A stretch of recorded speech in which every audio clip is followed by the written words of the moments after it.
শাসন ক্ষমতায় যারা যাবেন তাদের অধিকার নিশ্চিত করা ওদের দায়িত্ব। এটা কোনো দয়ার দান নয়। বিচার ব্যবস্থা তার সবগুলাকে আওয়ামী লীগ ধ্বংস করেছে। স্বাধীনতার মূল্যবোধ এবং পক্ষের শক্তি আমি যা বুঝি, স্বাধীন দেশে একজন নাগরিক, সংবিধান তাকে যে কয়টা মৌলিক অধিকার দিয়েছে সব কয়টি অধিকার এই দেশে নিশ্চিত হবে। শাসন ক্ষমতায় যারা যাবেন তাদের অধিকার নিশ্চিত করা ওদের দায়িত্ব। এটা কোনো দয়ার দান নয়। তার বাঁচার অধিকার, তার সম্মান রক্ষার অধিকার, বিচার পাওয়ার অধিকার, স্বাস্থ্য সেবা পাওয়ার অধিকার, তার সন্তানের শিক্ষা পাওয়ার অধিকার, মানুষ হিসেবে মর্যাদার সাথে বেশি থাকার অধিকার, তার কাজের অধিকার, সব কিছু তার হাতে তুলে দিতে হবে। এটাই হচ্ছে স্বাধীনতার মূল চেতনা। এই সমাজটা হবে বৈষম্যহীন, এই সমাজ হবে মানবিক, এই সমাজ হবে সমস্ত সমাজকে ধারণ করার, সমস্ত মানুষকে ধারণ করার সমাজ। কিন্তু না, তারা তা করেননি। তারা সমস্ত প্রতিষ্ঠানকে ধ্বংস করেছিলেন। যতগুলো সাংবিধানিক প্রতিষ্ঠান ছিল সব তারা ক্ষতিগ্রস্ত করেছে। তিনটা মৌলিক সাংবিধানিক প্রতিষ্ঠান, একটি হচ্ছে আইন প্রণয়নকারী প্রতিষ্ঠান, যেটাকে আমরা পার্লামেন্ট বলি। দ্বিতীয়টা হচ্ছে নির্বাহী, এটাতে পুলিশ আছে, সিভিল ব্যুরোক্রেসি আছে, ফরেন ব্যুরোক্রেসি আছে, এই মিলিয়ে আমাদের নির্বাহী। তৃতীয়টা হচ্ছে বিচার ব্যবস্থা, তার সবগুলাকে আওয়ামী লীগ ধ্বংস করেছে। একটাকেও তার জায়গায় থাকতে দেয়নি, টুকরা টুকরা করে বিধ্বস্ত করে। এমনকি সুপ্রিম কোর্টের বিচারক এজলাসে দাঁড়িয়ে তিনি বলতে পারেন যে আমি হচ্ছে শপথবদ্ধ রাজনীতিবিদ। লজ্জা! একজন বিচারক যখন শপথ নেন বিচারক হিসাবে, তখন তিনি বলেন যে আমি কারো প্রতি কোনো পক্ষ বিপক্ষ অবলম্বন করব না, আমি সম্পূর্ণ নিরপেক্ষ থাকব, কারো প্রতি আমি অনুকম্পা দেখাবো না এবং কারো প্রতি আমি বিরাগ ভাজন হব না। যার যেটা পাওনা বিচারের মাধ্যমে আইনের ভিত্তিতে সে সেটা পাবে। কিন্তু বিচারক যখন বলে আমি শপথপত্র রাজনীতিবিদ, আমি অমুক দলকে অন্তরে ধারণ করি, তার পক্ষে কি আর সুবিচার বাংলাদেশের মানুষকে দেওয়া সম্ভব?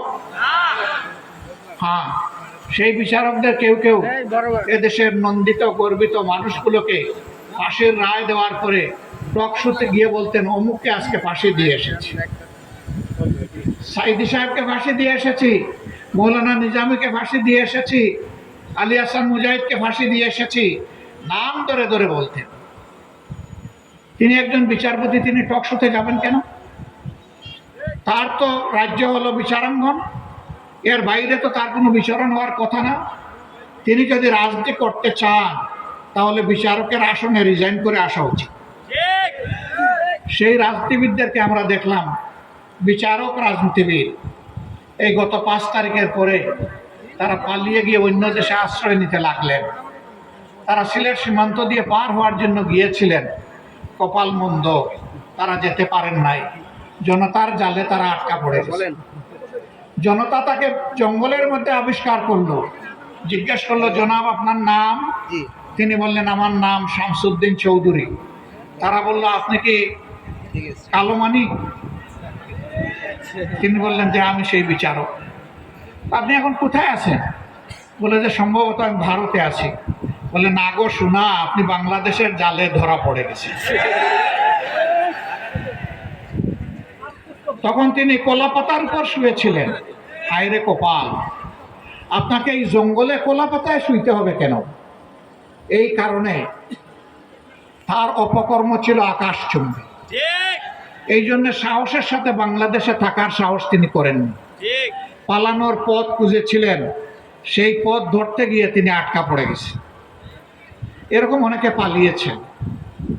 তারা পালিয়ে যাওয়ার পরে জনগণ ধারণা করেছিল এরা 15.5 বছর আমাদেরকে বড় জ্বালাতন করেছে, এখন তারা পালিয়ে গেছে, আমরা এখন স্বস্তির নিঃশ্বাস ফেলতে পারবো।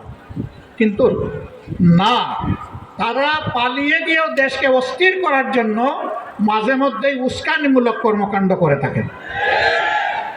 সেই রকমই একটা উস্কানি 2-1 দিন আগে তারা দিয়েছিলেন।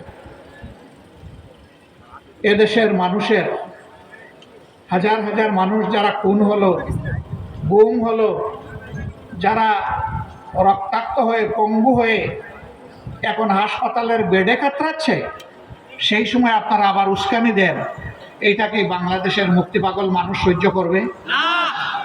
সুতরাং উস্কানির কারণে যত পরিবেশ সৃষ্টি হবে তার সমুদয় দায় উস্কানিদাতাদেরকেই নিতে হবে। প্রিয় দেশবাসী, গেল তাদের আমল, করলো ধ্বংস বাংলাদেশ, জাতিকে করলো বিভক্ত। এখন আমরা কি করতে চাই? আমরা চাই এমন একটি বাংলাদেশ আমরা গড়ে তুলব ইনশাআল্লাহ, যদি আল্লাহ তাআলা আমাদেরকে সেই শক্তি দান করেন। যদি দেশের মানুষের ভালোবাসা এবং সমর্থনে আমরা এই দেশের মানুষের খেদমত করার, সেবা করার সুযোগ পাই, তাহলে সর্বপ্রথম আমরা হাত দিব শিক্ষা ব্যবস্থায়। কারণ আমাদের শিক্ষা হচ্ছে কিরানি তৈরির শিক্ষা, আমাদের শিক্ষা বিজ্ঞানী তৈরির শিক্ষা নয়। যার কারণে আমাদের দেশে সর্বোচ্চ শিক্ষা প্রতিষ্ঠান, বিজ্ঞান কারিগরি শিক্ষা প্রতিষ্ঠান বুয়েট, যুগের পর যুগ সেখান থেকে অনেক শিক্ষিত মানুষ বের হচ্ছেন, কিন্তু জাতিকে তারা কিছু দিতে পারেন না, ভালো একটা সুযোগ উপহার দিতে পারেন না, কারণ ওই শিক্ষার ব্যবস্থা নেই। আবার যারা একটু শিক্ষিত হয়েছেন তাদের ক্ষেত্রে নৈতিক মূল্যবোধের অভাব থাকার কারণে তারা জাতির পকেটে আস্তে করে হাত ঢুকে এনে এবং পকেট খালি করে, পকেট লুণ্ঠন করে, ব্যাংক ডাকাতি করে সমস্ত অর্থ তাদের কূটপুঞ্জের জোরে বিদেশে তারা পাচার করে দেয়। 15.5 বছরে দেশ থেকে বিদেশে 26 লক্ষ কোটি টাকা পাচার করা হয়েছে। তারা দেশে থাকা অবস্থায় অনেক সুন্দর সুন্দর কথা বলতেন, কারো কারো কথা শুনে মনে হতো তিনি বোধহয় এ যুগের তাপসী রাবিয়া, কারো কথা শুনে মনে হতো তিনি বোধহয় হাসান বসু।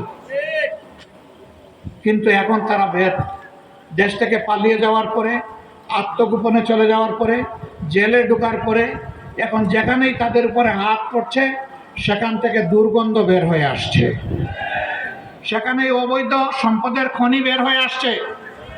সরকারের কাছে আমাদের স্পষ্ট দাবি, এরা যত টাকা জনগণের চুরি করে দেশে কিংবা বিদেশে জমা করেছে, পাচার করেছে, সবগুলো উদ্ধার করে রাষ্ট্রীয় কোষাগারে ফেরত আনতে হবে এবং সেই টাকা দিয়ে জনগণের সুষম উন্নয়ন করতে হবে।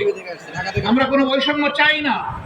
এই নারায়ণগঞ্জ পুরা জেলাটাই হচ্ছে ইন্ডাস্ট্রিয়াল পার্ক।